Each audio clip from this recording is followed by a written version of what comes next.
ప్రార్థించుము.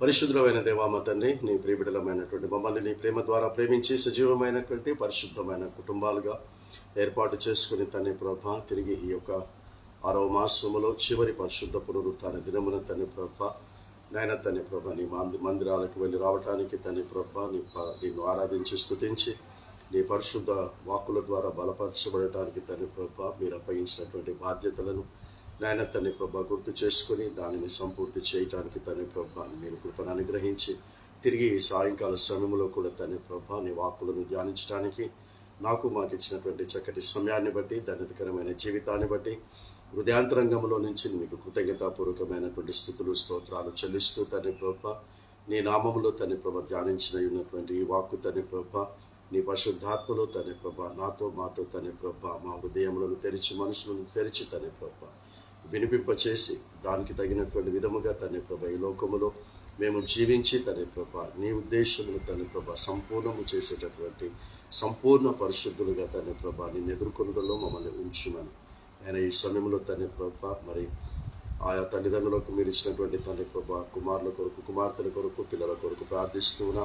ఆయన ఏ తల్లి కూడా తండ్రి ప్రభా మరి పిల్లల కొరకు తండ్రి ప్రభా బాధ, వేదనతో, దుఃఖముతో తండ్రి ప్రభా కన్నీరు కార్వకుండా తండ్రి ప్రభా పిల్లలందరినీ కూడా ప్రయోజకులుగా మీరు తీర్చిదిద్ది పిల్లలందరూ కూడా తల్లిదండ్రులతో కలిసి తండ్రి ప్రభా నాయన తండ్రి ప్రభా సంతోషాన్ని, ఆనందాన్ని, ప్రేమను తండ్రి ప్రభా ఈ వాక్యానుసారమైన జీవితాన్ని పంచుకునేటటువంటి ఆధిక్యతను తండ్రి ప్రభా ప్రతి కుటుంబానికి, ప్రతి తల్లికి, ప్రతి తండ్రికి, ప్రతి బిడ్డకు తండ్రి ప్రభా మీరు కలుగచేసి తండ్రి ప్రభా అందరినీ తండ్రి ప్రభా కలుసుకొని జీవించే ఆధిక్యతను మీరు కలుగచేసి నీతో కూడా తండ్రి ప్రభా ఒక దినమును మేమందరము కలుసుకునేటటువంటి భవిష్యత్తులో మీరు ఉంచున్నాను.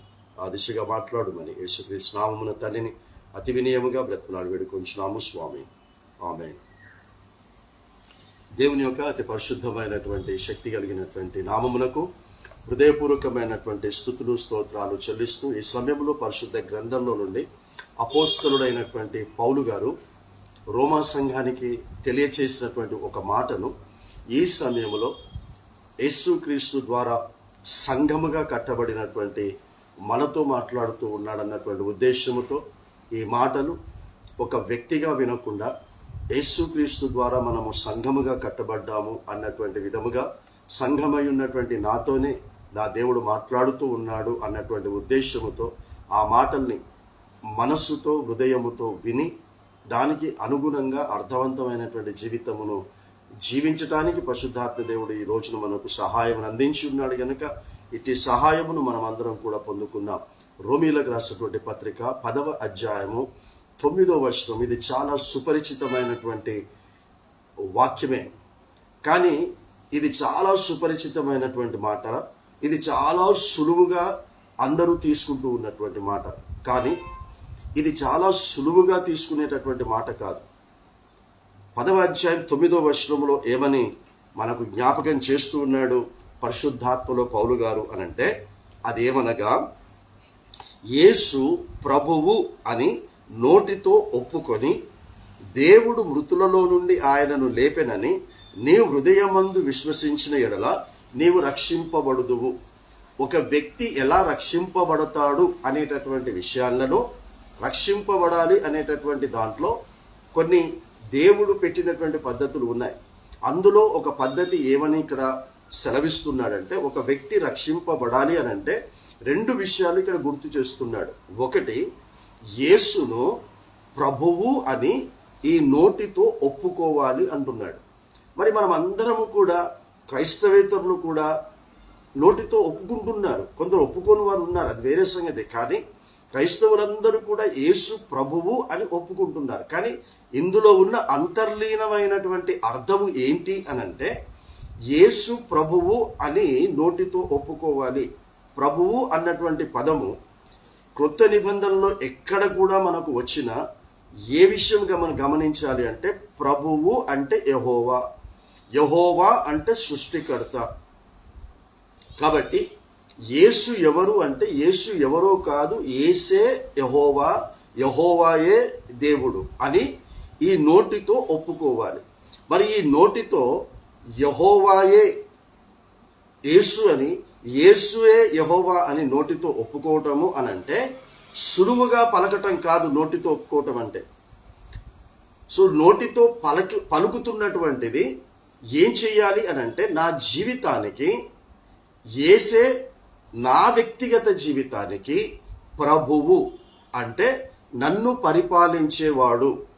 సో నన్ను పరిపాలించేటటువంటి వానికి మాత్రమే నా మీద, నా ప్రవర్తన అంతటి మీద అధికారము ఇస్తూ ఉన్నాను అని అర్థం. కాబట్టి యేసు ప్రభువు అని నేను వ్యక్తిగతంగా గనక నోటితో ఒప్పుకుంటే, నా ప్రవర్తన అంతటికి కూడా ఆయనకే నేను అధికారం ఇవ్వాలి. అంటే ఆయన అధికారము ద్వారా మాత్రమే నేను ప్రవర్తించాను. నా ఇష్టము ఆ అధికారమునకు పనికిరాదు. దేవుడు ఏది ఇష్టపడి నన్ను ప్రవర్తించమంటున్నాడో అది నాకు ఇష్టం లేకపోయినా, అది ఎంత కష్టమైనా నేను ప్రవర్తించాల్సిందే. అది ఈ నోటితో ప్రభువు అని ఒప్పుకోవటం అంటే అర్థం అది. సామెతల గ్రంథం 3వ అధ్యాయం 6వ వచనంలో ఈ మాట రాస్తాడు, నీ ప్రవర్తన అంతటిలో ప్రభువునకు లేదా దేవునికి అధికారము ఇవ్వవలను అని అంటాడు. సో నా మీద అధికారము ఎవరికి ఉంది అని అంటే, నన్ను సృష్టించినటువంటి సృష్టికర్త అయినటువంటి యెహోవా దేవునికి మాత్రమే నా మీద అధికారం ఉంది. రెండవది, నేను దేవుని యొక్క ఆజ్ఞలను అతిక్రమించి తిరిగినటువంటి ప్రతి దానికి రావాల్సినటువంటి శిక్షను అదే దేవాది దేవుడు యేసుగా ఈ లోకములోనికి వచ్చి నాకు రావలసినటువంటి శిక్షను యేసుక్రీస్తు సిలువలో అనుభవించాడు. ఆయనకే నా మీద అధికారం ఉంది, ఇంకెవరికి అధికారం లేదు. ఇక మూడవది, ఇదే తండ్రి, ఇదే కుమారుడు నన్ను ఆదరించటానికి, నన్ను బలపరచటానికి, యేసుక్రీస్తు చూపించిన ఆ మార్గములో నేను నడుస్తూ ఉన్నప్పుడు ఎదురయ్యే ప్రతి శోధనను, ప్రతి అవమానాన్ని, ప్రతి నిందను ఎదిరించి జయించటానికి ఆదరణకర్త అయినటువంటి పరిశుద్ధాత్మని కూడా నాకు ఇచ్చాడు. ఆ పరిశుద్ధాత్మనికి మాత్రమే నా మీద, నా వ్యక్తిగతమైనటువంటి జీవితం మీద అధికారం ఉంది. అది దాని అర్థం. రోమీలకు రాసిన పత్రిక 10వ అధ్యాయం 9వ వచనం అర్థము, యేసు ప్రభువు అని నోటితో ఒప్పుకోవటము అనంటే, నా జీవితం మీద అధికారమును నా యొక్క ప్రభువు అయినటువంటి యేసుకే అప్పగిస్తూ ఉన్నాను గనక, ఆ ప్రభువు ఎలా బ్రతుకుమంటే నేను అలా బ్రతుకుతాను. దాంట్లో ప్రాముఖ్యమైనటువంటిది, చాలా చాలా ప్రాముఖ్యమైనటువంటిది, యేసు కూడా ఏం చేశాడు? మానవుడిగా ఈ లోకములో బ్రతుకుతూ ఉన్నప్పుడు, మానవుడిగా యేసు లోకములో బ్రతుకుతూ ఉన్నప్పుడు ఆయన పూర్తి అధికారం తన దేహం మీద కానీ, తన వ్యక్తిగతమైన దాని మీద కానీ పూర్తి అధికారము తండ్రికి ఇచ్చేశాడు. తండ్రి కుమారుడైనటువంటి యేసును ఎలా ప్రవర్తించమంటే అలా ప్రవర్తించాడు. యేసు ముగింపు దినాలు దగ్గర పడుతూ ఉన్నప్పుడు, ఆ ముగింపు దగ్గర పడుతూ ఉన్నప్పుడు యేసుతో దేవుడు మాట్లాడుతూ ఉన్నాడు అనుకుందాం. కాస్త అతడు వ్యక్తిగతంగా ప్రార్థనలు చేసుకుంటున్నప్పుడు రాత్రికాల సమయంలో ఆ దేవుని దగ్గర నుండి జవాబు వస్తుంది. దేవుడు స్వరము వినిపిస్తూ ఉన్నాడు తన కుమారునికి, బిడ్డా, రేపటి దినమున నీవు అవమానాల పాలు కావాలని నేను ఇష్టపడుతూ ఉన్నాను అని అన్నాడు. సరే అన్నాడు. రేపటి దినమున నువ్వు నిందల పాలు కావాలని నేను ఇష్టపడుతున్నాను అని అన్నాడు. సరే అన్నాడు. రేపటి దినమున నీవు నీ తల మీద ముళ్ళ కిరీటం పెట్టించుకోవాలి అని అన్నాడు. సరే అన్నాడు. రేపటి దినమున నీవు కొరడాలతో నీ దేహమంతా కూడా భూమి దున్నించబడిన విధముగా నిన్ను దున్నించటము, అలా కొట్టించటం, నీ శరీరములో నుంచి ఆ రక్తము, ఆ యొక్క మాంసము బయటికి తీసుకొని రావటం అనేది నేను ఇష్టపడుతున్నాను అని చెప్పాడు. సరే అన్నాడు. నిన్ను మేకులతో కొట్టి సిలువ మీద మరణించేటట్టుగా చేయాలనుకుంటున్నాను, ఇది నేను ఇష్టపడుతున్నాను అని అన్నాడు. ఆ ప్రతి దానికి కూడా సరే అన్నాడు. ఈ రోజున యేసే ప్రభు అని, యేసే దేవుడని నీవు నీ నోటితో ఒప్పుకొని నీ ప్రవర్తన అంతటికి లేదా నీ వ్యక్తిగత జీవితానికి ఆయనకు అధికారం ఇస్తే, ఆయన నీతో కూడా ఇదే అంటాడు, నీవు అవమానాలు పడటం నాకు ఇష్టంగా ఉంది అనంటే నువ్వు సిద్ధంగా ఉన్నావా? నీ ముఖం మీద ఉమ్మి వేయించటం నాకు ఇష్టమైంది ఉంది అని దేవుడు నీతో మాట్లాడితే వేయించుకోవడానికి సిద్ధంగా ఉన్నావా? పిడిగుద్దులు గుద్దించుకోవటానికి నేను ఇష్టపడుతున్నాను, నువ్వు గుద్దించుకోవటానికి అనంటే అలా గుద్దించుకోవడానికి ఇష్టపడుతున్నావా? నిన్ను చెంపదెబ్బలు కొట్టించటం నేను ఇష్టపడుతున్నానని దేవుడు ఇష్టపడినటువంటి తన ఇష్టాన్ని నీకు చెబితే చెంపదెబ్బలు తినడానికి నువ్వు ఇష్టపడుతున్నావా? ఈ అవమానాలు, ఈ నిందలు, ఈ బాధలు, వేదనలు బయటి నుంచి రావండి. మొట్టమొదట నీ ఇంట్లో నుండి వస్తుంది, నీ కుటుంబంలో నుంచి వస్తుంది. నీ కుటుంబం వారే నిన్ను హింసిస్తారు, నా అనుకున్న నీ వారే ద్వారానే దేవుడు ఇవన్నీ కూడా చేయిస్తాడు. మనము మత్తయి సువార్త 10:34 నుంచి కనుక మీరు చదువుకుంటే ఒకసారి గుర్తు చేస్తూ ఉన్నాను. అక్కడి నుంచి నేను భూమి మీదకి సమాధానము పంపవచ్చి తినని మీరు తలంచరాదు, ఖడ్గమునే కానీ సమాధానము పంపడానికి నేను రాలేదు, ఒక ఇంటి వారే వారికి శత్రువులు అవుతారు అని చెప్పారు. తండ్రి కుమారునికి, కుమారుడు తండ్రికి, తల్లికి బిడ్డకును, బిడ్డకు తల్లికి, అత్త కోడలుకుని, కోడలుకు అత్తకును నేను వైరము పెట్టవచ్చి తిని అని అంటాడు. అంటే ఎందుకు ఇదంతా కూడా చేస్తూ ఉన్నాడు అని అంటే, నీవు దేవునికి ఇష్టమైనటువంటి వ్యక్తిగా మార్చబడటానికి, నువ్వు రక్షించబడటానికి. ఎందుకంటే నువ్వు ఒప్పుకున్నావు, యేసే నా వ్యక్తిగత జీవితానికి ప్రభువుగా నువ్వు ఒప్పుకున్నావు, ఆయననే నువ్వు ప్రభుగా పెట్టుకున్నావు, ఆయనకే నువ్వు అధికారం ఇచ్చేసావు గనక ఆయన అంటాడు, నిన్ను హింసించటము నాకు ఇష్టమైంది అంటే హింసించబడాల్సిందే, నిన్ను బాధ పెట్టడం నాకు ఇష్టమైంది అని అంటే నువ్వు బాధపడాల్సిందే. ఉదాహరణకు పరిశుద్ధ గ్రంథంలో చాలా మంది ఇలాగే ఉన్నారు. అబ్రహాము గారి యొక్క మునిమన్మడైనటువంటి యోసేపు గారిని మీరు తీసుకోండి. అబ్రహాము గారి యొక్క 4వ సంతానం. అబ్రహాముకు పుట్టినటువంటి కుమారుడు ఇస్సాకు, ఇస్సాకు పుట్టిన కుమారుడు యాకోబు, యాకోబుకు పుట్టినటువంటి 12 మంది కుమారులలో 10వ వాడు యోసేపు. యోసేపు గారిని ఏం చెప్తున్నాడు? యేసూబి గారి దగ్గరికి వచ్చి ఆయనకు అద్భుతమైనటువంటి కళను చూపించాడు. గొప్ప భవిష్యత్తును నేను నీకు ఇస్తున్నాను, అధికార స్థానంలో ఉండే భవిష్యత్తును ఇస్తున్నాను, నీవు 10 మంది చేత పోషింపబడేటటువంటి బ్రతుకు నీకు ఇవ్వడం లేదు, నీ ద్వారా 10 మంది పోషింపబడేటటువంటి భవిష్యత్తును నీకు ఇస్తున్నానని దర్శనాన్ని, కళను ఆయనకు ఇచ్చి అలాంటి భవిష్యత్తు యోసేపు గారికి నిర్ణయిస్తే ఆ యొక్క అద్భుతమైనటువంటి భవిష్యత్తు తన జీవితంలో అనుభవించడానికి యోసేపుతో అంటూ ఉన్నాడు, నీవు రేపటి దినమున నీ అన్నల చేత ఒంటి మీద బట్టలు లేకుండా బానిసగా అమ్మబడటము నాకు ఇష్టమవుతుంది, నీవు అమ్మబడతావా అని అడుగుతున్నాడు. యోసేపు సరే అని దేవునికి జవాబిచ్చాడు. అందుకే బానిసగా శత్రుదేశమునకు వారిని అమ్ముతూ ఉన్నటువంటి అన్నలను, అన్నలారా నన్నెందుకు అమ్ముతున్నారు? నేను మీకు ఏం ద్రోహం చేశాను? నేను మీకు ఏం అన్యాయం చేశాను?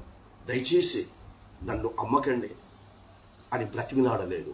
ఎందుకంటే దేవునికి ఇష్టమైనది అతడు బానిసగా అమ్మబడటము. దేవునికి నేను బానిసగా అమ్మబడటం ఇష్టమైంది కనుక నేను బానిసగా అమ్మబడటానికి సిద్ధపడతానంటున్నాడు. అది యేసును ప్రభువుగా నోటితో ఒప్పుకోవటము అని అంటే, అది దేవునికి అధికారం ఇవ్వటము అని అంటే. బానిసగా అమ్మబడ్డాడు. కొనుక్కున్నటువంటి వారు వెళ్ళి పోతీఫరు అనేటటువంటి ఒక గొప్ప అధికారికి అతన్ని పనివాడిగా అమ్ముతున్నారు. ఇంట్లో పనివాడు, బాసాన్లు తోమేవాడిగా, ఇండ్లు తుడిచేవాడిగా, బట్టలు ఉతికేవాడిగా, బూజు దులిపేవాడిగా, ఇలా నానా రకాలమైనటువంటి విధముగా అన్ని ఎన్నిక లేని పనులు చేసేటటువంటి వాడిగా నీవు ఒక పనివాడిగా ఉండటం నేను ఇష్టపడుతున్నానని దేవుడు యోసేపుకు చెప్తే, సరే డాడీ నేను అలాగే పనివాడిగా ఉంటాను అన్నాడు. కానీ తన దర్శనాన్ని, తన కళను గుర్తు చేయలేదు. సరే అక్కడ కొన్నాళ్ళు ఉన్నాడు. అక్కడ కొన్నాళ్ళు ఉంటే ఏ మనుష్యుడు కూడా తట్టుకోలేనటువంటి, ఏ మనుష్యుడు కూడా భరించలేనటువంటి ఒక అవమానకరమైనటువంటి నింద నువ్వు అనుభవించాలని ఇష్టపడుతున్నాను అని అన్నాడు. ఏంటి అవమానకరమైనటువంటి నింద అంటే, నీ యజమానురాలిని నీవు ఎవరూ లేనప్పుడు అనుభవించబోయావు అనేటటువంటి ఆ నింద నీ మీద వేయబోతూ ఉన్నాను. నువ్వు దానికి సిద్ధమా అంటే, సిద్ధం డాడీ అన్నాడు. అది యేసును ప్రభువుగా, యేసును మన జీవితం మీద, వ్యక్తిగత జీవితం మీద అధికారముగా ఆయన్ని పెట్టుకుంటే, ఆయన నిన్ను ఏ విధమైనటువంటి నిందల పాలు చేయాలనుకుంటే సరే డాడీ అనాలా, సరే అనాలా. అన్నాడు కూడా. అలా చెయ్యని దానికి నింద వేస్తే అతన్ని చెరసాలలో వేస్తాను బేటా అన్నాడు. నిన్ను చెరసాలలో వేయటానికి ఇష్టపడుతున్నాను అని అన్నాడు. ఏ డాడీ, నువ్వు చూపించిన దర్శనం ఏంటి, నువ్వు ఇచ్చిన వాగ్దానం ఏంటి, చెరసాలలో ఎందుకు వేయిస్తావని అడగలేదు. నీ ఇష్టమే, నా ఇష్టం. 2 సంవత్సరాలు చెరసాలలో ఉన్నాడు. ఆ తర్వాత చెరసాల నుంచి బయటకు వచ్చిన తర్వాత అతడిని ప్రధానమంత్రిని దేవుడు చేశాడు. నా ప్రియబిడ్డ, ఈ రోజున నీకెదురవుతున్నటువంటి ప్రతి అవమానము, ప్రతి నింద, ప్రతి దుఃఖము, ప్రతి ఆయాసము, ప్రతి వేదన, ఇవన్నీ ఎందుకు అని అంటే, ఒక దినమున నిన్ను దేవుడు అధికార స్థానంలో ఉంచాలనుకుంటున్నాడు. మంచి ఉన్నత స్థితిలో దేవుడు ఉంచాలనుకుంటున్నాడు. ఒకరి దగ్గర దేహి అని చెయ్యి చాచే పరిస్థితిలో ఉండకుండా దేవుడు చేయాలని ఆశపడుతూ ఉన్నాడు.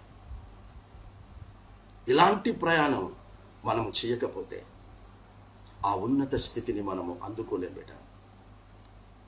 దేవుడు నిర్ణయించిన ఆ గొప్ప స్థితిని మనం అనుభవించాలంటే ఈ కొద్దిపాటి ఈ వ్యతిరేకతలను మనము అనుభవించక తప్పదు.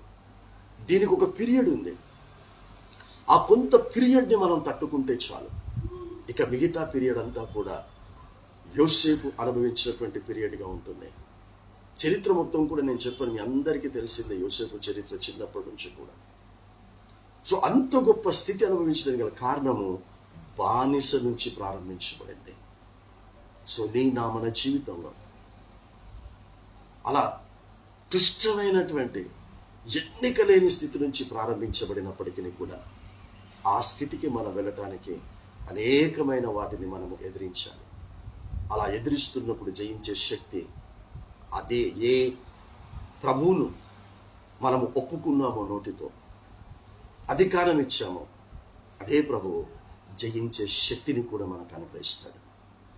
తట్టుకునే శక్తిని ఇస్తాడు, జయించే అధికారమును కూడా ఇస్తాడు. ఒక పీరియడ్ ఉంటుంది అంతే. ఎప్పటికీ జీవితకాలం అంతా అలాగే ఉంటుందని నేను చెప్పను.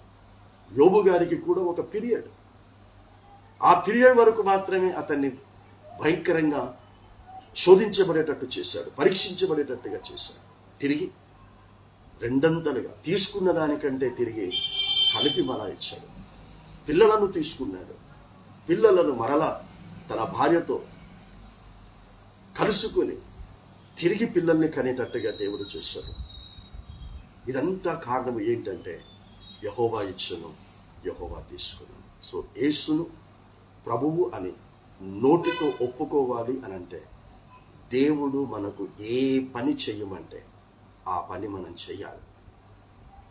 అవమానించబడండి అంటే అవమానించబడాలి. ఈ చివరి దినాలలో, యేసు రహస్య రాకడ దినాలలో, ఆనాడు అపోస్తలులు ఏ విధంగా హింసించబడి చంపబడ్డారో, అలా ఈ రోజున నీవు కూడా హింసించబడి చంపబడాలని నేను ఇష్టపడుతున్నాను అని దేవుడు అంటే, దానికి నువ్వు సిద్ధంగా ఉండాలి. దేవుని యొక్క సేవా పరిచర్య పూలబాట కాదు, లగ్జూరియస్ లైఫ్ అనుభవించడం కాదు. ప్రతి క్షణము కూడా ఏ దిక్కు నుంచి ఏ విధమైనటువంటి శోధన వచ్చినా, ఇబ్బంది వచ్చినా, అవమానం వచ్చినా, శరీరం మీద దెబ్బలు పడ్డా, వాటన్నింటినీ కూడా మనం భరించి సహించాలి. సో యేసుక్రీస్తు ఆ విధమైనటువంటి అనుభవించడానికి సిద్ధపడ్డాడు. యోసేపు అనుభవించడానికి సిద్ధపడ్డాడు. దావీదు గారు అనుభవించడానికి సిద్ధపడ్డాడు. ఇలా యేసుక్రీస్తు తన ముగింపు సమయం వచ్చేసింది. ఇక ఇంకొన్ని గంటల్లో భటులు వచ్చి అతన్ని బంధించి ప్రధాన యాజకుల దగ్గరికి, అధికారుల దగ్గరికి తీసుకుని వెళ్ళి, అక్కడి నుంచి పిలాతు దగ్గరికి, గవర్నర్ దగ్గరికి తీసుకెళ్ళి, ఆ తర్వాత శిలువ మరణానికి అప్పగిస్తారు. ఇంకొన్ని గంటల్లో ఈ కార్యమంతా కూడా జరగబోతూ ఉంది. ఈ విషయం తెలుసుకున్నాడు. ఈ విషయం ఆత్మలో గ్రహించినటువంటి యేసుక్రీస్తు ప్రభు ప్రార్థన చేస్తూ ఉన్నాడు గెత్సెమనే తోటలో. చివరి ప్రార్థన చేస్తూ ధైర్యంగా తన చివరి ప్రార్థనలో చెప్తున్నాడు, అద్వితీయ సత్య దేవుడవైన నా తండ్రి, అద్వితీయ సత్యదేవుడవైన నా తండ్రి, నేను చేయుటకు నీవు నాకు అప్పగించిన పని అంతటిని సంపూర్ణముగా ఏ ఒక్కటి కూడా వదిలిపెట్టకుండా నెరవేర్చి భూమి మీద నిన్ను మహిమపరచాను డాడీ అని ధైర్యంగా కుమారుడు తండ్రికి చెప్పుకుంటున్నాడు. ఏమని? నిన్ను నేను ప్రభువుగా పెట్టుకున్నాను, నిన్ను నాకు దేవుడుగా పెట్టుకున్నాను, నిన్ను నాకు తండ్రిగా పెట్టుకున్నాను గనుక చేయుటకు ఏ పని నాకు ఇచ్చినా, హింసింపబడమని నాకు అప్పగించిన హింసింపబడటానికి సిద్ధపడ్డాను, హింసింపబడ్డాను. కాబట్టి యేసు చివరి ప్రార్థన, చేయుటకు నీవు నాకు ఇచ్చిన పని అంతటినే సంపూర్ణము చేశాను. ఇది యోహాను సువార్త 17వ అధ్యాయం 3వ వచనములో యేసు చేస్తున్నటువంటి ప్రార్థనలో ప్రారంభ మాట, అద్వితీయ సత్యదేవుడవైన నా తండ్రి. కాబట్టి నిన్ను పుట్టించి, నిన్ను పోషించి, నిన్ను ఈ రోజున ఈ స్థితికి తీసుకొచ్చిన ఆ దేవుని గురించి నువ్వు ఏం పని చేశావు? నీ కుటుంబమును పోషించుకోవడానికి ఎంత కష్టపడుతూ ఉన్నావు? నీ కుటుంబ స్థితి ఒక మంచి స్థితిలో రావడానికి ఎంత ప్రయాసపడుతూ ఉన్నావు? ఇందులో ఎంత భాగము ప్రభువు కొరకు ఆత్మను సిద్ధపరచడానికి ప్రయాసపడుతూ ఉన్నావు, కష్టపడుతూ ఉన్నావు, ఖర్చు చేస్తూ ఉన్నావు. నువ్వు సంపాదించిన సంపాదన అంతా కూడా నీకు, నీ కుటుంబానికి పెట్టుకుంటున్నావు. ఎంతో కొంత నీకిష్టమైనటువంటి విధముగా, నీకిష్టమైనటువంటి చోట ఇస్తున్నావు, కాదు అనను. కానీ దేవుడు అంటూ ఉన్నాడు, నాకు మీరు చేస్తున్నది ఏంటి? నా కొరకు మీరు చేస్తున్నది ఏంటి? నా ఇష్ట ప్రకారంగా మీరు చేస్తున్నది ఏంటి? నాకిష్టం ప్రకారంగా మీరు ప్రవర్తిస్తున్నది ఏంటి? నాటి అపోస్తలులు ఏమని భావించి నడుచుకుంటున్నారు? 5వ అధ్యాయం మీరు చదువుకుంటూ వస్తే, అపోస్తలుల కార్యము, ఇది అపోస్తలుల కార్యం 5వ అధ్యాయం చదువుకుంటూ వస్తే, వారికి కలిగినది ఏది కూడా తమది అని వారు అనుకోలేదట. క్రైస్తవులు వారికి కలిగినది ఏది కూడా ఇది నాది, నా సంపాదన అని అనుకోలేదట. రక్షింపబడిన వారందరిది కూడా ఇది అని అనుకున్నారు. యేసును క్రీస్తుకు ప్రభువుగా నోటితో ఒప్పుకొని ఆయన ఇష్ట ప్రకారంగా జీవిస్తున్న వారికి ఇదంతా చెందుతుంది, ఇదందరిది, మనది అనేటువంటి భావం వారికి కలిగింది. సో దేవునికి ఇష్టమైనది మన జీవితంలో చేయటానికి మనము ప్రయాసపడాలి, కష్టపడాలి. కాబట్టి యేసు ప్రభువు అని నోటితో ఒప్పుకోవటము అని అంటే ఈ విధమైనటువంటి అర్థం వస్తుంది. నీ వ్యక్తిగత జీవితానికి ఒప్పుకుంటే ఆయనకు మాత్రమే అధికారం ఇస్తావు. ఆయన ఏది అనుభవించమంటే అది మనము అనుభవిస్తాం. అనారోగ్యం అనుభవించమంటే అనారోగ్యం అనుభవించాలి. ఎలీషా ప్రవక్త గారు ఉన్నారు. ఏలియా ప్రవక్త గారి తర్వాత ఎలీషా ప్రవక్త అయ్యాడు. ఏలియా గారు ఏ మరణకరమైనటువంటి వ్యాధి రాకుండానే, మరణమును చూడకుండానే ఆరోహణమై వెళ్ళిపోవటము ఆ దేవునికి ఇష్టమైంది, అలా వెళ్ళిపోయాడు. కానీ ఎలీషా ప్రవక్త గారి దగ్గరికి వచ్చేసరికి మాత్రము అతడు మరణకరమైనటువంటి రోగముతో మరణించాలి అని దేవుడు ఇష్టపడ్డాడు. ఎలీషా ఎప్పుడు కూడా ఈ రోగమును తీసే ప్రభువా,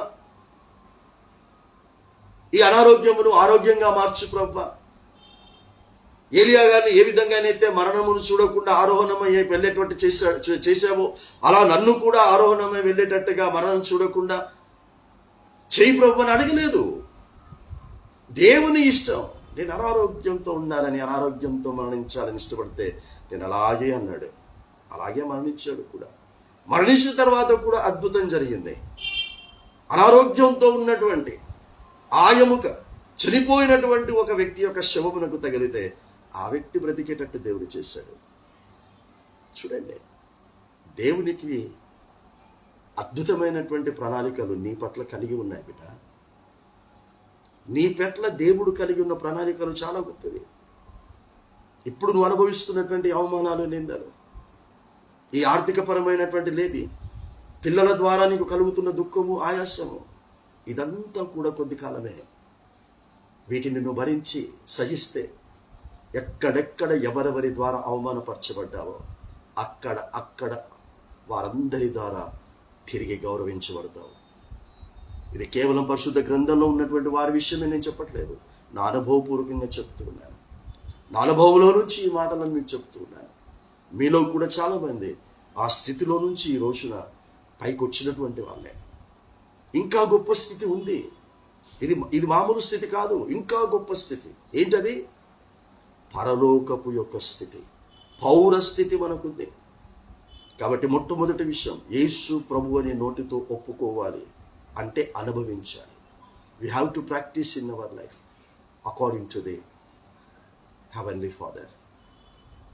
ఆ తర్వాత రెండో మాట అంటాడు, తండ్రి లేదా దేవుడు కుమారుని మృతులలో నుండి లేపాడు అని నమ్మాలి. అదే మాట చూడండి అక్కడ, దేవుడు మృతులలో నుండి ఆయనను అంటే యేసును లేపెనని నీ హృదయములో విశ్వసించాడు. జనరల్గా మనం చెప్తూ ఉంటాం, అది ఫ్యాక్టే. జనరల్గా మనం చెప్పేది కూడా సత్యమే. ఏంటి అని అంటే, యేసుక్రీస్తు మరణాన్ని జయించి తిరిగి లేచాడు కాదనం. యేసుక్రీస్తు సమాధిలో నుండి బయటకు వచ్చాడు కాదు అనం. యేసుక్రీస్తు తిరిగి లేచను కాదు అనం. కానీ ఇక్కడ పౌలు ఏమని చెప్తున్నాడు అని అంటే, అతడు తనంతట తానుగా మృతులలో నుండి లేపబడలేదు. యేసు తనంతట తానుగా మృతులలో నుండి సజీవుడుగా సమాధిలో నుంచి బయటికి రాలేదు. యేసుక్రీస్తు తనంతట తానుగా కాదు, దేవుడు యేసుక్రీస్తును మృతులలో నుండి లేపాడు అని మన హృదయములో విశ్వసించాలి. అంటే దేవుడు లేకుండా నీ జీవితంలో ఏ కార్యము జరగటము లేదు అని నీ హృదయములో హృదయపూర్వకముగా నువ్వు మాట్లాడాలి. నువ్వు ఏది చేస్తున్నా, నీ జీవితంలో ఏది జరుగుతూ ఉన్నా, నువ్వు ఏది జరిగిస్తూ ఉన్నా, దేవుని ద్వారా జరిగిస్తూ ఉన్నాను, దేవుడు నా ద్వారా జరిగిస్తూ ఉన్నాడు. నువ్వు 10 మందికి తిండి పెడుతూ ఉంటే నేను పెడుతూ ఉన్నాను కాదు. 10 మందిని నువ్వు చదివిస్తూ ఉంటుంటే నేను చదివిస్తూ ఉన్నాను కాదు. 10 మందికి నువ్వు సహాయం చేస్తూ ఉంటుంటే నేను సహాయం చేస్తూ ఉన్నాను కాదు. దేవుడు నా ద్వారా చేయించుకుంటూ ఉన్నాడు. అతి ప్రాముఖ్యమైనటువంటిది. యేసుక్రీస్తు విషయంలోనే తనంతట తానుగా మృతులలో నుండి బయటికి వచ్చాడు కాదు, మృతులలో నుండి సజీవుడిగా వచ్చాడు కాదు, దేవుడు అలా చేశాడు. సో నా వ్యక్తిగత జీవితంలో రెండవ మాట, మన హృదయములో ఎప్పుడు ఉండాల్సినటువంటి మాట ఏంటి అని అంటే, యేసు విషయములో అంతా దేవుడే చేశాడు, చేయించాడు. అలాగే నా కుటుంబ విషయంలో, నా సంఘ విషయంలో, నాకు అప్పగించిన ప్రతి దాని విషయములో దేవుడే చేయిస్తూ ఉన్నాడు. నేను కేవలము ఒక పదార్థమును మాత్రమే. ఒక పిండి తీసుకోండి, పిండి తీసుకొని దాన్ని ఒక రొట్టెగా చేసేయండి. రొట్టెగా చేసిన తర్వాత ఆ పిండిని అడిగితే నేను రొట్టెను అయ్యాను అని చెప్పదు అది. నేను రొట్టెగా మార్చబడ్డాను అని చెప్పదు అది. నేను రొట్టెగా మార్చబడటానికి ఎక్కడి నుంచి తీసుకొస్తుంది అని అంటే, పొలము దున్నిన వారి దగ్గర నుంచి తీసుకుని వస్తుంది అది. నువ్వు రొట్టె ఎలా అయ్యావు అని అంటే, పొలము దున్నిన వాని దగ్గర నుండి. వాడు పొలము దున్నాడండి, విత్తనములు వేశాడండి, ఆ తర్వాత ఒక 6 నెలలు ఆగాడండి, దేవుడు వర్షమును పంపాడండి, ఆ వర్షము ద్వారా నేను చక్కగా ఫలించానండి, ఆ తర్వాత నన్ను కోతకు తీసుకెళ్లారండి. కోతకు తీసుకెళ్లిన తర్వాత గింజలన్నింటిని వేరుపరిచారండి. ఆ గింజలన్నిటినీ కూడా ఆ మింటికి తీసుకొని వెళితే వారు నన్ను పిండిగా మార్చారండి.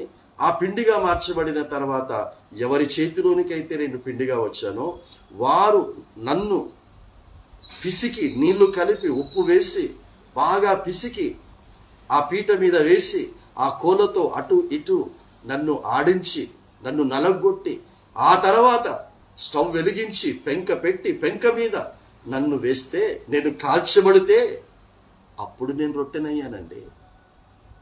అప్పుడు నేను మీకు ఆకలిని తీర్చబడేటటువంటి విధంగా మార్చబడ్డానండి అని ఆ రొట్టె సమాధానం ఇస్తుంది. మనము నేను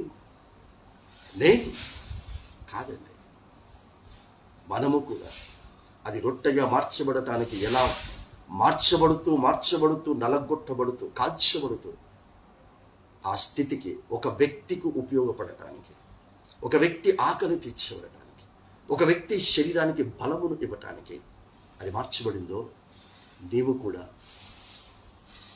అలాంటి అనుభవంలో నుండి ఇతరులకు బలమును అనుగ్రహించడానికి, ఇతరులను ధైర్యపరచడానికి, ఇతరులకు ఆదరకరంగా ఉండటానికి, ఇతరులకు ఉపయోగకరంగా ఉండటానికి మనము దేవుని వలన తయారు కావాలి.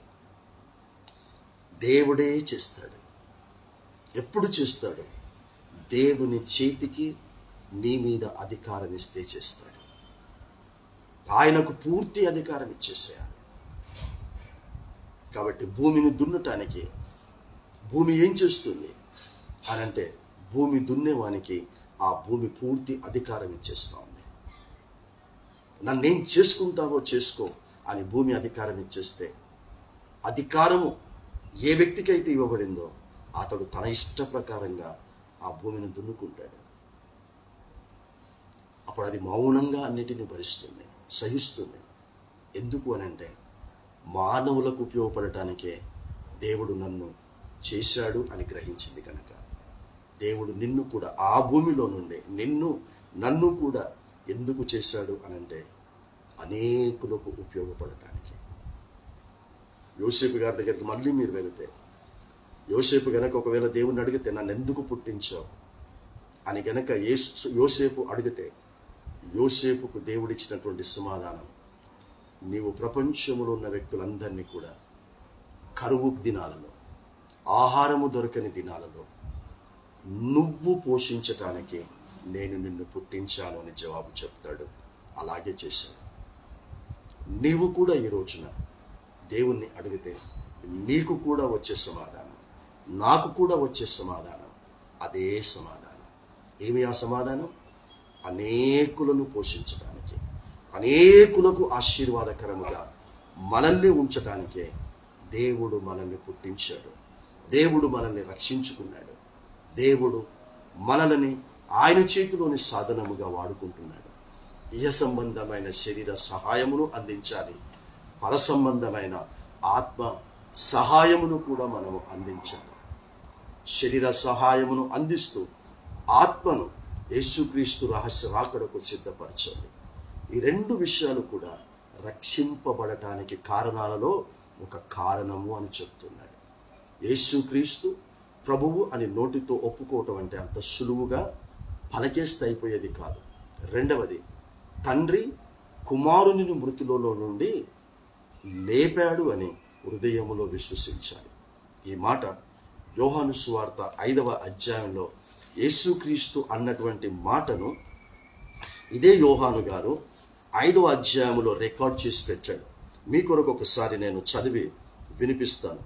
5వ అధ్యాయము 21వ వచనములో ఏమనుందంటే, తండ్రి మృతులను ఎలాగు లేపి బ్రతికించునో అలాగే కుమారుడు తనకిష్టం వచ్చిన వారిని బ్రతికించును. చాలా చక్కగా చెప్తున్నాడు. తండ్రి మృతులను ఎలాగు లేపునో, కుమారుడు ఏ కుమారుణ్ణి అయితే నువ్వు సొంత రక్షకుడిగా అంగీకరించి, ఏ కుమారుణ్ణి అయితే నీ యొక్క వ్యక్తిగత జీవితానికి ప్రభువుగా పెట్టుకొని నోటితో ఒప్పుకున్నావో, ఆ కుమారుడు తనకిష్టమైన వారిని మృతులలో నుండి లేపే దినము రాబోతా ఉంది. సో నువ్వు క్రైస్తవుడిగా, క్రైస్తవురాలిగా నీ మరణము ఎలా ఉండాలి? ఎవరికి ఇష్టమైన విధముగా నీ మరణము ఉండాలి అని అంటే, యేసుక్రీస్తుకు ఇష్టమైన విధముగా నీ మరణం ఉండాలి. యేసుక్రీస్తుకు ఇష్టమైన జీవితాన్ని జీవించి మరణించే మరణమై ఉండాలి. ఎందుకంటే తనకిష్టమైన జీవితాన్ని జీవించి మరణించిన వారిని ఆయన మృతులలో నుండి లేపుతాడు. సో తండ్రి కుమారుడైనటువంటి యేసుక్రీస్తును మృతులలో నుండి ఎందుకు లేపాడు అని గనక మనం ప్రశ్నించుకుంటే, తండ్రికి ఇష్టమైనటువంటి జీవితాన్ని కుమారుడైన యేసు అనుభవించి అలాంటి బ్రతికి మరణించాడు కనుక కుమారుడైన యేసుక్రీస్తును తండ్రి అయిన యెహోవా దేవుడు మృతులలో నుండి లేపాడు. ఈ సత్యమును గ్రహిస్తే నిన్ను కూడా లేపాలి, లేపబడాలి అనే కోరిక నీకుంటే తప్పకుండా దేవునికి ఇష్టమైన జీవితాన్ని జీవిస్తాం. మళ్ళీ చెప్తున్నాను, దేవునికి ఇష్టమైన జీవితం అంటే ఎప్పుడు ఎలాంటి బ్రతుకు అనుభవించమంటే అలా బ్రతకాలి. నూతనంగా నేను దేవుని యొక్క సేవా పరిచర్యలో గాంధీ హాస్పిటల్ నుంచి మరణ పడక నుంచి డిశ్చార్జ్ అయ్యి వచ్చిన తర్వాత 3 పర్యాయాలు 40 దినాలు మంచినీటి మీద ఉపవాసం ఉన్న తర్వాత ఎదురైనటువంటి మహాశ్రమం. నా కుమారుడు, నువ్వు గంజి తాగి బ్రతకాలని ఇష్టపడుతున్నాను అని అంటే గంజి తాగాను, భార్యకు గంజి తాగించాను, పిల్లలకు గంజి తాగించాను.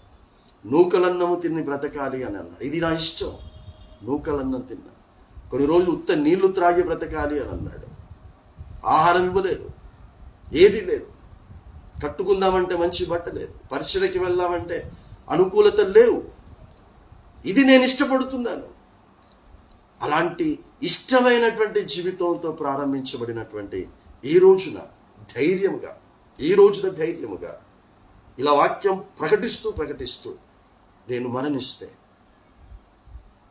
తనకిష్టమైనటువంటి జీవితాన్ని జీవించి అనేక అవమానాలు, అనేక నిందలు కుటుంబములోనే, సహవాసములోనే, దేవుడిచ్చినటువంటి సహవాసములోనే, అలాంటి సభ్యులలో నుంచే, అలాంటి సంఘస్థులలో నుంచే పడకూడనటువంటి మాటలు పడేటట్టుగా చేస్తే వాటన్నిటిని మౌనంగా అనుభవిస్తూ మరలా తిరిగి ప్రశ్నించకుండా జీవిస్తున్నటువంటి ఈ జీవిత ముగింపు దేవునికి ఇష్టమైనటువంటి ముగింపుగా ఉంటుంది అని నా హృదయములో నేను విశ్వసిస్తూ ఉన్నాను.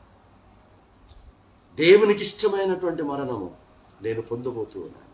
ఎందుకంటే అలా ఇష్టమైనటువంటి జీవితమును జీవించి మరణించే ఆ మరణమే నన్ను మృతులలో నుండి లేపబోతూ ఉన్నాడు.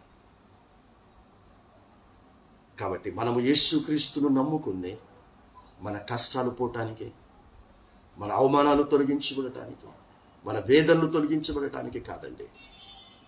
మనం యేసుక్రీస్తును నమ్ముకుంది వాటన్నిటిని ధైర్యంగా ఎదుర్కొని జయించటానికి. యేసుక్రీస్తు పిలిచినటువంటి శిష్యులు ఒక్కసారి గుర్తు చేసుకోండి. చంపబడ్డారండి, చంపబడుతున్నారండి. ఇప్పుడు చెప్పుకుంటున్నాం. దేవునికి సంబంధించిన పాస్టర్లు చంపబడుతూ ఉన్నారు. సేవ చేస్తున్న వారు చంపబడుతున్నారు. ఉండటానికి ఇల్లు లేకుండా చేస్తూ ఉన్నారు, సంఘాలు లేకుండా చేస్తున్నారని ఇంతమంది చాటింపు వేసుకొని బాధపడుతున్నారే. ఆనాడు పాత నిబంధనలో ప్రవక్తలు చంపబడ్డారు. ఎవరి ద్వారా? ఎవరికి ప్రవక్తలుగా దేవుడిచ్చాడో వారే ప్రవక్తలను చంపారండి. దేవుని మందిరములో రాళ్లతో కొట్టి చంపారండి ప్రవక్తలను. కొత్త నిబంధనలోనైతే చరిత్రలుగా పుటలుగా నీకు రాయబడి ఉన్నాయి. యేసు దగ్గర ఉన్నటువంటి 12 మంది శిష్యుల్లో ఒకడు ఎంతకు ముందే ఉరివేసుకొని చనిపోతే 11 మందిలో 10 మంది కూడా మహాభయంకరంగా చంపబడిన వాళ్ళే కదండి. ఆ తర్వాత పౌలుగా చేర్చబడినటువంటి ఏ పౌలైతే రోమా పత్రిక రాస్తూ ఉన్నాడో ఆ పౌలు కూడా తల నరకబడి చంపబడ్డాడు కదండి. దేవుడు వాళ్ళతో మాట్లాడుతున్నాడు. నువ్వు తల నరకబడి చంపబడాలని నేను ఇష్టపడుతున్నాను అని అంటే అలా ఇష్టమైనటువంటి మరణం నువ్వు మరణిస్తే నిన్ను మృతులతో నుండి లేపుతానంటే సరే ప్రభు అని ఒప్పుకున్నారు. నిన్ను తలక్రిందులుగా సిలువ వేసి నిన్ను చంపిస్తాను పేతురు, అలా నువ్వు చంపబడితే అది నాకు ఇష్టమైనటువంటి మరణం గనక అలా నువ్వు మరణమిస్తే నేను తిరిగి నిన్ను లేపుతాను మృతులలో నుండి అంటే అలా మరణించడానికి సిద్ధపడ్డాడు. ఇంకో శిష్యునికి బ్రతికుండగా చర్మమును ఒలిచి చంపబడటం నాకు ఇష్టమవుతుంది కుమారుడా అంటే అలా నువ్వు చంపబడటం నాకు ఇష్టమైంది, అలాంటి ఇష్టమైన మరణం నువ్వు మరణిస్తానంటే నిన్ను మృతులలో నుండి లేపుతానంటే అలా మరణించడానికి సిద్ధపడ్డాడండి. ఈరోజు ఎక్కడ వెతుకుదాం అలాంటి విశ్వాసులను? పౌలు చెప్తాడు రోమా సంఘానికి పత్రికను రాస్తూ చివరి అధ్యాయంలో చెప్తాడు, విశ్వాసుల గురించి చెప్తాడు. తన దగ్గర రక్షించబడినటువంటి 2 భార్యాభర్తల గురించి చెప్తాడు. ప్రిస్కిల్లా, అకులా అనేటటువంటి 2 విశ్వాసులు నా యొక్క నాతో సహపరిచర్య చేశారు, నా కొరకు ప్రాణములు ఇవ్వడానికి కూడా తెగించారు. ఏరు ఈ రోజున విశ్వాసులు? ఏరు ఈ రోజున అలాంటి సేవకులు ఏరి? లేదండి. This is not the Christianity. This is not the believers life. To give, to sacrifice our lives to Jesus Christ is the real believer Christianity. తీసుకోవటం కాదు క్రిస్టియానిటీ, ఇవ్వటం, ప్రాణమునైనా ఇవ్వటం. అది దేవుడు అడుగుతున్నాడు ఈ రోజున. నా నుంచి తీసుకునే పెట్టేటువంటి బిడ్డగా ఉన్న నీవు నాకిచ్చే బిడ్డగా నువ్వు ఈరోజు తయారు కావాలి. నువ్వు అడుగుతున్నదల్లా కూడా ఆలస్యంగానైనా ఇస్తూ వచ్చాను. ఈరోజు నుంచి నువ్వు నేను అడిగింది ఇచ్చేటటువంటి క్రైస్తవ విశ్వాసిగా బ్రతుకు. నువ్వు నీ కొరకు అడిగావు, నీ భార్య కొరకు అడిగావు, నీ భర్త కొరకు అడిగావు, నీ పిల్లల కొరకు అడిగావు, ఇచ్చాను. ఇప్పుడు నేను నా కొరకు నిన్ను అడుగుతూ ఉన్నాను.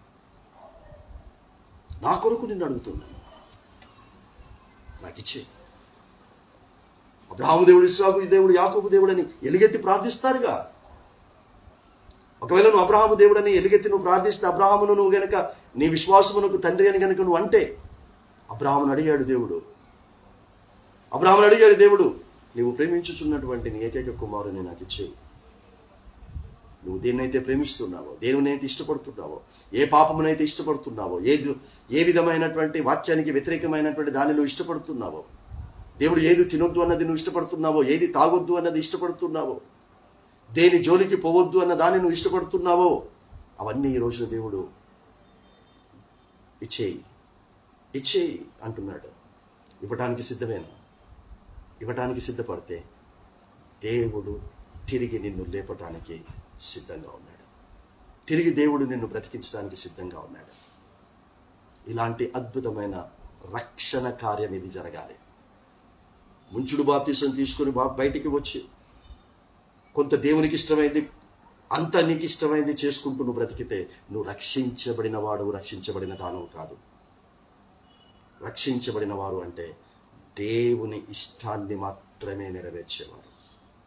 అది మంచైనా, అది చెడైనా, అది లాభమైనా, అది నష్టమైనా, అది గౌరవమైనా, అది అవమానమైన, అది ఉన్నత స్థితి అయినా, అది క్రింది స్థితి అయినా, అది అనుభవిస్తేనే, మనస్ఫూర్తిగా అనుభవిస్తేనే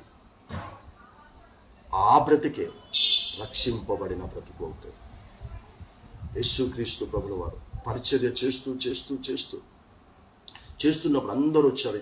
అందరూ వచ్చి చెప్తున్నారు, అయ్యా మేము రక్షించబడ్డామయ్యా, నీ వాక్యముల ద్వారా ప్రభు మేము రక్షించబడ్డా, మేము మారుమనసు పొందామయ్యా, మా పాపాలన్నీ విడిచిపెట్టామయ్యా, మాకు ఇష్టమైన జీవితాలన్నిటిని కూడా మేము మానుకున్నామయ్యా, నీకు ఇష్టమైన జీవితాన్ని జీవిస్తున్నామయ్యా అని ఆయన దగ్గరికి వచ్చి చెప్తూ ఉంటుంటే ఆయన అంటున్నాడు, రక్షింపబడ్డాము అని చెప్పుకుంటున్నటువంటి వారికి చెప్తున్నాడు, ఈరోజు మీరు రక్షించబడ్డారు అని మీరు చెప్పుకుంటున్నారు, కానీ నేను చెప్పేది ఏంటంటే అంతము వరకు సహించిన వాడే రక్షింపబడిన వాడు అని అంటున్నాడు. క్రైస్తవులు నువ్వు నమ్మిన యేసయ్య, నువ్వు ప్రభువు అని నీ నోటితో ఒప్పుకున్న యేసయ్య, ఏ తండ్రి అయితే కుమారుణ్ణి మృతులలో నుండి లేపాడని నీ హృదయంలో విశ్వసిస్తున్నావో ఆ యొక్క యేసు చెప్పినటువంటి మాట అంతము వరకు సహించు, అన్నింటినీ సహించు, మంచిని సహించు, చెడును సహించు. యోబు గ్రంథకర్త అంటాడు, తన భార్యతో చెప్తాడు, దేవుని వలన మనము అన్ని మేలులే అనుభవించాలా, కీడును మనం అనుభవించకూడదా? అలాంటి బ్రతుకు, అలాంటి మాటలు మన జీవితంలో ఉన్నాయి. చివరిలో ఒక మాట చెప్పి ఈ యొక్క వర్తమానమును నేను సరిచేస్తాను. ఆ 9వ వచనమును ఇంతవరకు మనం ధ్యానించినప్పుడు ఎందుకు ఆ 9వ వచనమును ఇలాంటి అర్థంతో రాశాడు అనంటే, మనం యోహాను సువార్త 1వ వచనమును చదువుకుంటూ అనేకులకు చెప్పుకుంటూ ఆది యందు వాక్యముండెను, వాక్యము దేవుని వద్ద ఉండెను అని చెప్పుకుంటూ ఉంటాం. ఎందుకంటే అక్కడ అలా రాయబడి ఉంది కనుక అక్కడే ఆగిపోవద్దు. అవును, ఆది యందు వాక్యం ఉండెను, వాక్యము దేవుని వద్ద ఉండెను, ఆ వాక్యము దేవుడై ఉండెను, అది సత్యమే. కానీ దేవుని వద్ద ఉన్నటువంటి ఆ వాక్యము 14వ వచనములో, అదే 1వ వచనంలో ఏమని రాస్తాడు అని అంటే, ఆ వాక్యము శరీరధారి అయి కృపాసత్య సంపూర్ణుడిగా మన మధ్య నివసించను. సో దేవుని యొద్ద ఉన్న ఆ వాక్యమును యేసు అనేటటువంటి నామకరణం చేసుకున్నటువంటి ఒక మానవుడిగా ఈ లోకములోనికి ఆ వాక్యమును తీసుకొని వచ్చాడు. దేవుని యొద్ద ఉన్న ఆ వాక్యమును తీసుకొని వచ్చి ఏం చేశాడు అనంటే, నీ దగ్గర ఉండాలి అనే ఉద్దేశంతో తీసుకొచ్చాడు. దేవుని యొద్ద ఉన్న వాక్యము కుమారుడు ధరింప చేసుకొని, కుమారుడు తీసుకొని వచ్చి నీకు ఇవ్వటానికి వచ్చాడు. ఆ వాక్యం తీసుకున్నావా?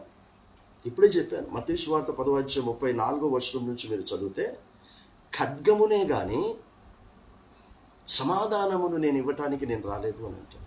మరి ఏంటి ఆ ఖడ్గము? హెబ్రీయులకు రాసిన పత్రిక 4వ వచనంలో ఈ ఖడ్గమును గురించి రాస్తూ, ఈ ఖడ్గమును దేనితో పోల్చాడు అని అంటే, 2 అంచులు గల ఖడ్గము అని అన్నాడు.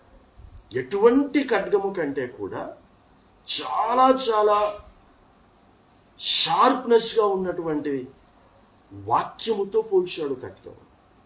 ఈ 2 అంచుల వాక్యమును నేను మీకు ఇవ్వటానికి వచ్చాను అని చెప్తున్నాడు.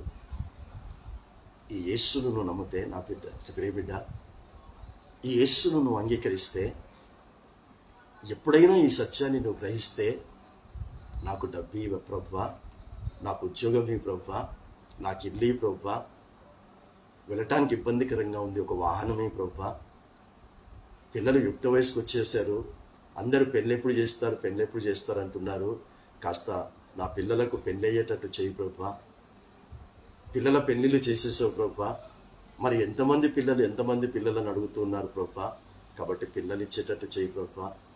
ఇలా ఇన్ని ఆయన అడుగుతూ ఉంటుంటే, ఆయన ఇచ్చినవన్నీ తీసుకొని అనుభవిస్తున్నటువంటి నిన్ను నేను ప్రశ్నిస్తూ ఉన్నాను. ఇన్ని యేసుతో అడిగి తీసుకున్న నీవు, ఆయన ఏది ఇస్తానని తీసుకొని వచ్చాడో అది తీసుకున్నావా? అది నీ దగ్గర ఉందా?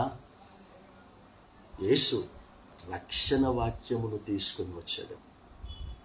ఈ రక్షణ వాక్యము నువ్వు తీసుకొని నువ్వు రక్షించబడ్డావా? దేవుడు త్రాగొద్దు అన్నది త్రాగకుండా ఉంటున్నావా? దేవుడు తినొద్దు అన్నది తినకుండా ఉంటున్నావా? దేవుడు మాట్లాడకూడదు అన్నది మాట్లాడకుండా ఉంటున్నావా? దేవుడు చూడకూడదు అన్నది చూడకుండా ఉంటున్నావా? దేవుడు వినకూడదు అన్నది వినకుండా ఉంటున్నావా? దేవుడు వెళ్ళకూడదు అన్న చోటికి వెళ్ళకుండా ఉంటున్నావా? దేవుడు కూర్చోవద్దు అన్న చోట కూర్చోకుండా ఉంటున్నావా? ఇది బేట. అక్కడి నుంచి ఇక్కడికి ఆ వాక్యమును, ఆ రక్షణ వాక్యమును తీసుకుని వచ్చాడు పౌలు గారు. ఇది అపోస్తలుల కార్యం 16వ అధ్యాయంలో ఓ చక్కటి మాట దేవుని యందు భయము భక్తి గల వారికి రాస్తాడు. అబ్రహాము వంశస్థుల గురించి రాస్తాడు. ఇంకా ఎవరికి రాస్తాడు అని అంటే, సహోదరులకు కూడా రాస్తాడు. ఏమని చెప్తాడు అని అంటే, ఈ రక్షణ వాక్యము మొదట మన యొద్దకు పంపబడి ఉన్నది అని రాస్తాడు. ఈ రక్షణ వాక్యము మొదట మన యొద్దకు, చూడండి అపోస్తుల కార్యం 13వ అధ్యాయం 26వ వచనములో, సహోదరులారా, అబ్రహాము వంశస్థులారా, దేవునికి భయపడువారులారా, ఈ రక్షణ వాక్యము మన యొద్దకు పంపబడి ఉన్నది. మన తండ్రి ద్వారా, మన తండ్రి తన కుమారుని ద్వారా ఏమి పంపించాడు అని అంటే, నీవు రక్షించబడే వాక్యమును పంపాడు. ఆ పంపబడిన ఆ రక్షణ వాక్యము ఈ రోజున నీ దగ్గర, నీ కుటుంబములో, నీ వ్యక్తిగతంగా ఉందా? ఉంటే అనుభవిస్తున్నావా? ఈ యొక్క ప్రశ్న దేవుడు నిన్ను సూటిగా అడుగుతున్నాడు. ఆయన నీకిచ్చినటువంటి వాక్యము గనక నీ దగ్గర లేకపోతే, ఒకవేళ ఉన్నాను అనుభవించకపోతే, ఆయన ఇచ్చిన తిండి తినే అర్హత నీకు లేదు. ఆయన ఇచ్చిన ఉద్యోగం చేసుకునే అర్హత నీకు లేదు. అందుకే ఆయన ఏ వాక్యమునైతే మనకు ఇవ్వటానికి వచ్చాడో ఆ వాక్యము గనక మన దగ్గర లేకపోతే, ఏ దేవుని ద్వారా నాకు ఇవ్వబడ్డాయని చెప్పుకుంటున్నావో, ఇవ్వబడ్డ దేని ద్వారా కూడాను సంతోషంగా ఉండలేవు, ఆనందంగా ఉండలేవు, ఆరోగ్యంగా ఉండలేవు, తృప్తిగా ఉండలేవు. దేవుని ద్వారా నీకు ఇవ్వబడిన ప్రతిదీ, నీ చేతుల కష్టార్జితము ద్వారా, నీ భార్య ద్వారా, నీ భర్త ద్వారా, నీ పిల్లల ద్వారా, నీ తల్లిదండ్రుల ద్వారా, నువ్వు చేస్తున్న ఉద్యోగము ద్వారా, సమస్తము ద్వారా నువ్వు ఆరోగ్యంగా, అన్యోన్యంగా, పరిశుద్ధంగా, నీతిగా, యథార్థంగా, ఆనందంగా, సంపూర్ణమైన, పరిపూర్ణముగా ఆయన ఆరోగ్యాలతో బ్రతకాలంటే దేవుడు నీకిచ్చిన ఈ వాక్యం నీ దగ్గర ఉండాలి. అన్నిటినీ అనుభవిస్తున్ననేమో ఏ వాక్యమును కూడా అనుభవించాలి. అందుకే పౌలు అంటున్నాడు 8వ వచనములో, 10వ అధ్యాయం 8వ వచనములో అంటున్నాడు, ఈ వాక్యము మీ యొద్ద ఉన్నది అని ధైర్యంగా చెప్తున్నాడు. ఈ వాక్యము మీ నోట ఉన్నది అని చెప్తున్నాడు. ఈ వాక్యము మీ హృదయములో ఉన్నది అంటున్నాడు. ఏంటి ఆ వాక్యము? నీ దగ్గర ఉన్న వాక్యం ఏంటి? నీ దగ్గర ఉన్నటువంటి, నీ నోటిలో ఉన్న వాక్యం ఏంటి? నీ హృదయంలో ఉన్న వాక్యము ఏంటి అని చెప్తున్నాడంటే, మేము ప్రకటించుచున్న ఈ విశ్వాస వాక్యమే మీ దగ్గర ఉన్నది. ఇప్పుడు ఇక్కడ ఏ విధమైనటువంటి వాక్యము ప్రకటించబడుతుందో, ఈ వాక్యము నీ దగ్గర, నీ నోట, నీ హృదయంలో ఉండాలి. దేవుని నమ్ముకుంటే నీకు కష్టాలు పోతాయన్న వాక్యం కాదు. దేవుని నమ్ముకుంటే నీకు కష్టాలు వస్తాయి. ఆ కష్టాలలో నుంచి దేవుడు నిన్ను బయటికి తీసుకొస్తాడు. ఇది వాక్యం. నువ్వు నమ్మిన నీ యేసు చెప్పాడు, యోహాను సువార్త 16వ అధ్యాయం 33వ వచనంలో, లోకములో మీకు శ్రమ కలుగును, ఆయనను ధైర్యము తెచ్చుకునుడి, నేను లోకమును జయించాను. ఈ వాక్యం మేము ప్రకటిస్తుంది. ఈ వాక్యం, ఈ ప్రకటించే ఈ వాక్యము మీ దగ్గర, మీ నోట, మీ హృదయంలో ఉంది కనుక నమ్మండి, విశ్వసించండి. ప్రతి వ్యతిరేకతలను ధైర్యంగా, మనస్ఫూర్తిగా అనుభవించండి. రక్షింపబడిన వారిగా అన్నిటినీ సహించండి, భరించండి, జయించండి.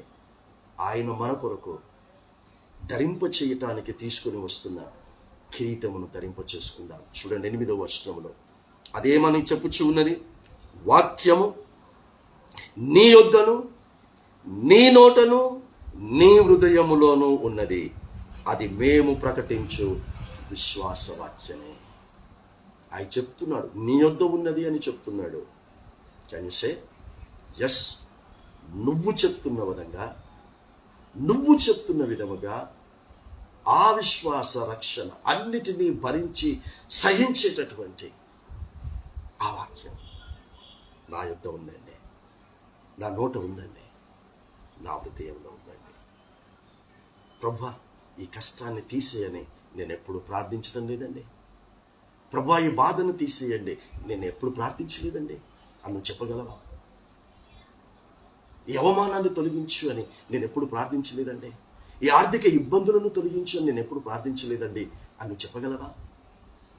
ప్రభువా, ఈ ఆర్థిక ఇబ్బందులను తట్టుకునే శక్తి నాకివ్వు. ఈ బాధ, వేదన, దుఃఖము, ఆయాసమును తట్టుకునే శక్తి నాకు, సహించే శక్తిని నాకు. ఇలాంటి నువ్వు ప్రార్థన చేస్తున్నట్లయితే ఎస్, వాక్యం నీ యొద్ద, నీ నోట, నీ హృదయంలో ఉన్నది. లేదు, వాటన్నిటి ఎంత త్వరగా వెళ్ళిపోతే అంత బాగుంటుంది అని నీ ప్రార్థనలకు జవాబు రాకపోతే నువ్వు ఇంకెక్కడెక్కడో పరిగెత్తి ఎవరెవరి ద్వారా నువ్వు ప్రార్థనలు చేయించుకుంటూ ఆ కష్టాలన్నిటి నుంచి నువ్వు బయటపడాలి అని అనుకుంటున్నట్లయితే, అలాంటి ప్రయత్నం నువ్వు చేస్తూ ఉన్నట్లయితే దాన్ని మానుకో. ఈ రోజున దాన్ని మానుకో. చివరి మాట యాకోబు పత్రిక 1:12. యాకోబు పత్రిక 1:12. శోధన సహించువాడు ధన్యుడు. సహించువాడు ధన్యుడు. దానిలో నుండి బయటికి రావటానికి దేవుణ్ణి అడిగి, ఇతరుల ద్వారా దేవుణ్ణి అడిగించుకునేటట్టుగా చేసేవాడు ధన్యుడు కాదు. శోధనను సహించువాడు ధన్యుడు అంటే అనారోగ్యమును సహించువాడు ధన్యుడు, అవమానాలను సహించువాడు ధన్యుడు. యేసుక్రీస్తు అంతము వరకు సహించువాడు, రక్షింపబడిన వాడని ఎందుకన్నాడు? వీటిని సహిస్తే, వాటిలో నుంచి బయటికి రావటానికి నువ్వు ప్రయత్నం చేస్తే, ప్రయాసపడితే, దేవుని దగ్గరికే వచ్చి అలాంటి ప్రయత్నాలు చేస్తే నువ్వు ధన్యుడు కాదు, నువ్వు అన్యుడివి. శోధన సహించువాడు ధన్యుడు. అతడు శోధనకు నిలిచిన వాడై, శోధనకు నిలబడాలి, ఎదుర్కోవాలి. నిలిచిన వాడై ప్రభువు తనను ప్రేమించు వారికి వాగ్దానము చేసిన జీవ కిరీటము పొందును. అప్పుడు పొందుకుంటావు. అప్పుడు తనకిష్టమైనటువంటి వారిని మృతులలో నుండి లేపి బ్రతికించి ఆయన సిద్ధపరిచినటువంటి, ఆయన ఇచ్చిన వాగ్దానమైనటువంటి కిరీటమును ధరింప చేస్తాడు. దేవుడు కీడు విషయమై శోధింపబడనేరడు, ఆయన ఎవరిని శోధింపడు గనక ఎవడైనను శోధింపబడినప్పుడు నేను దేవుని చేత శోధింపబడుచున్నానని అనకూడదు. ప్రతి వాడును తన తన స్వకీయ దురాశ చేత ఈడవబడి మరలు కొలుపబడిన వాడై శోధింపబడుచు ఉన్నాడు. కాబట్టి మన స్వకీయ దురాశల ద్వారా మాత్రమే, వాడికి ఉంది నాకు లేదండి అనేటటువంటి ఆ భావముతోనే మనం బ్రతుకుతూ ఉన్నట్లయితే వాటి ద్వారానే ఈ కష్టాలు, వాటి ద్వారానే అంటే ఉన్న దానిలో తృప్తిగా ఉండకపోవటమే మన కష్టాలకు ప్రారంభం.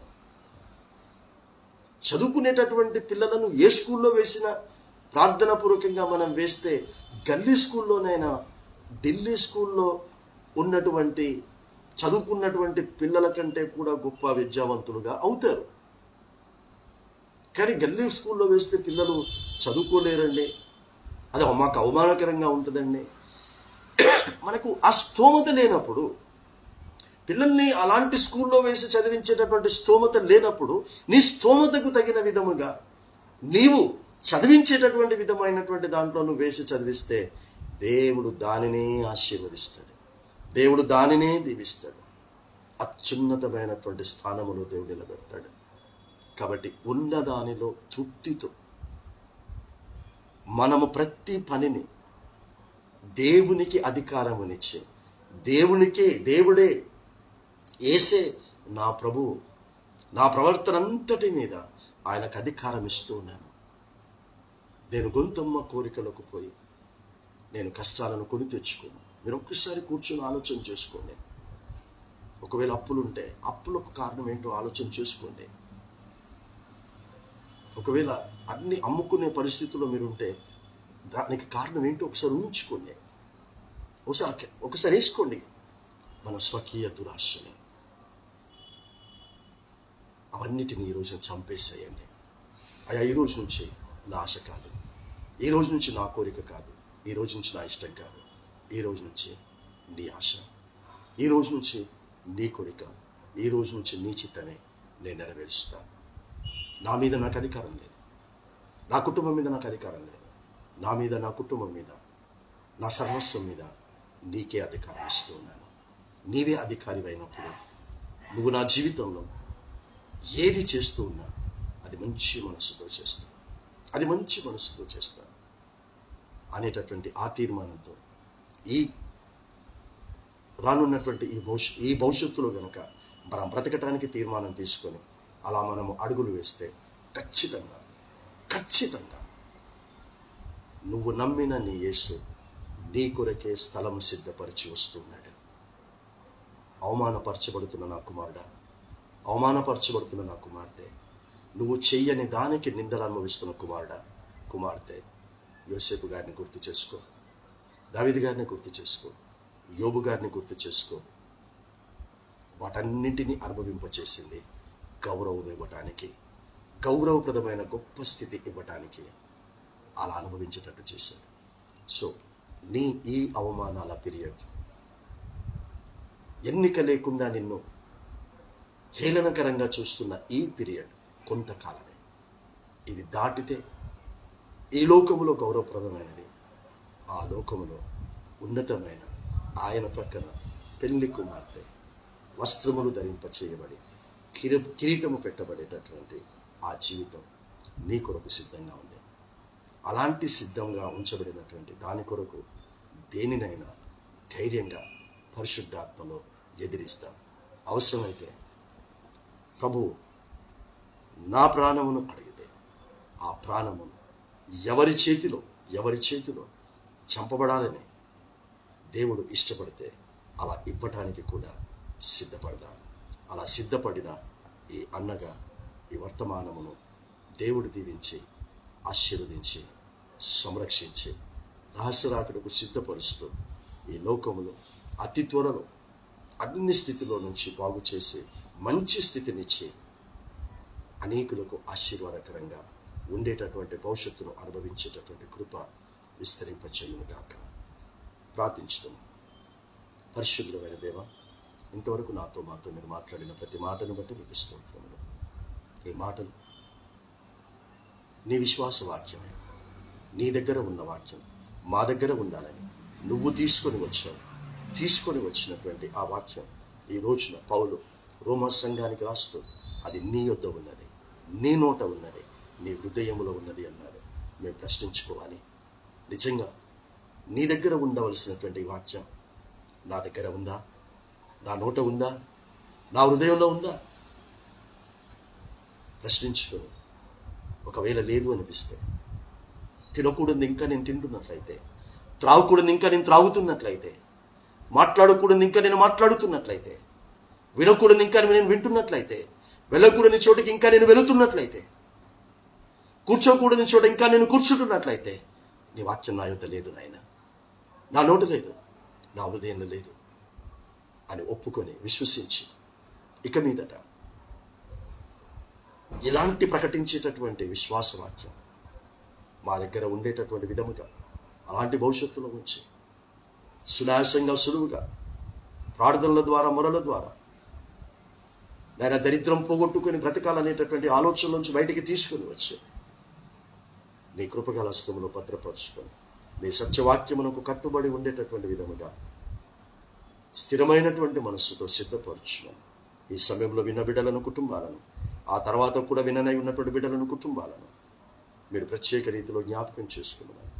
నీ ధైర్యమును, నీ నిబ్బరమును, నీ విశ్వాసమును కొనసాగించుకునే ఆధిక్యతను దయచేయమని యేసుక్రీస్తు నామమున తండ్రిని అతి వినయముగా బ్రతిమలాడి వేడుకొంచున్నాము స్వామి. ఆమేన్. Praise lord. దేవుడు మిమ్మల్ని మీ కుటుంబాలను దీవించును గాక.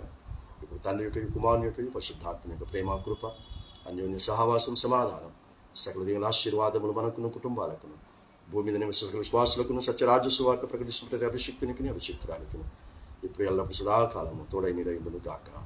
ఆమేన్. God bless you.